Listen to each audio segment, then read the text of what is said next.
Mesdames et messieurs, merci pour votre présence. Donc aujourd'hui, après le discours de monsieur le maire, il sera procédé au dévoilement de la plaque en l'honneur de monsieur Louis Desfontaines. Je laisse la parole à monsieur le maire. Merci. Messieurs les maires des communes voisines, monsieur le maire de Chéran, Pascal Zout, cher Pascal, monsieur le maire de Gruzon, Olivier Turpin, cher Olivier, mesdames et messieurs les élus de Bézieux, monsieur l'élu de Villeneuve-d'Ascq,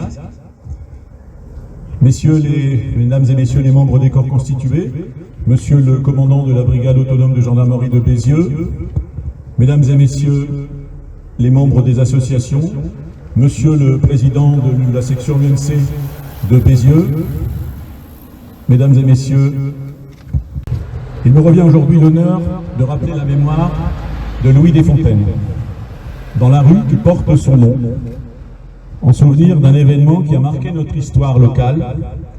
Je veux parler du massacre d'Ascq, où, à la suite d'un attentat contre un convoi militaire allemand, aux abords de la gare d'Ascq, dans la nuit du 1er avril au 2 avril 1944, 86 civils innocents furent fusillés par des troupes SS. Parmi ces victimes civiles se trouvait Louis Desfontaines, âgé de 32 ans, né à Bézieux le 12 juin 1912. Sa famille résidait rue de Lille, à proximité de l'ancien restaurant de la Flambée, dont les anciens se souviennent.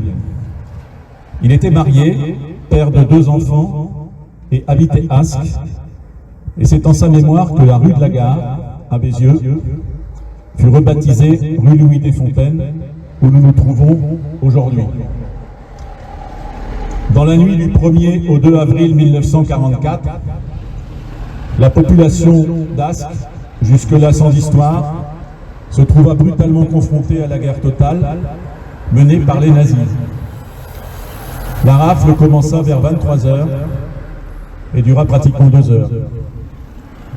Sous le commandement du chef de convoi qui appliqua les ordres de représailles collectives donnés par le commandant de la division, 4 commandos sillonnèrent les rues de part et d'autre du passage à niveau, défonçant les portes des habitations, emmenant dans un premier temps des hommes et des femmes de tout âge, et 10 hommes furent abattus, dont le curé et le vicaire qui tentaient de s'interposer. 70 hommes, de 15 à 75 ans, furent ensuite emmenés par pelotons successifs le long de la voie ferrée pour être abattus. Le massacre prendra fin vers 1 h du matin, le 2 avril, suite à l'intervention de la FEL de gendarmerie de Lille, prévenue par les appels répétés du facteur de la gare d'Ascq. 45 hommes du dernier peloton ont ainsi échappé au massacre. Le bilan fut terrible.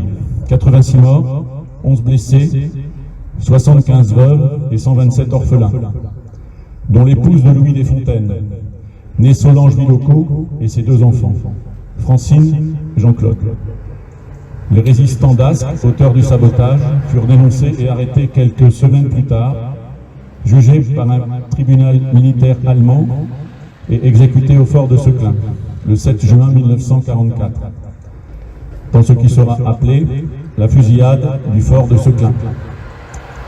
Nous sommes aujourd'hui réunis dans ce square pour dévoiler une plaque commémorative dans l'esprit de la journée européenne du patrimoine historique, en présence de la nièce de Louis Desfontaines, Madame Dot, ici présente, née Desfontaines, qui réside à Chéran, et de 2 de ses neveux, Bernard et Louis Stien, résidant tous les 2 à Bézieux et bien connus des Basiliens.